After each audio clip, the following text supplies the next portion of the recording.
Alright, flat rate mechanic here, and today we're working on a 6-liter. The customer was complaining of a hard start and intermittent no start, and also when it was running poorly and we had a misfire.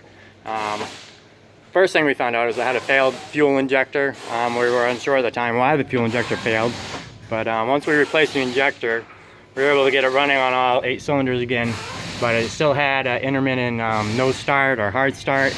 So we started digging a little deeper, and we found it was having a hard time building high pressure oil.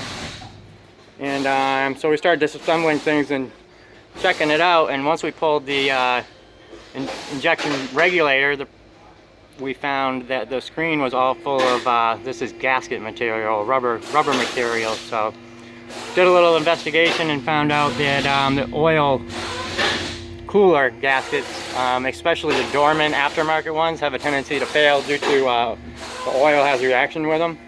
So once we found this, we decided to keep digging farther to find out where that seal came from. So we pulled the oil cooler housing off, and this is what we found here. As you can see, this gasket material is coming apart, and now it's basically contaminated this whole system, and it's all flowing through it. And if you look in the, yeah, and you look in the valley here, and this whole valley is filled all with the same crap.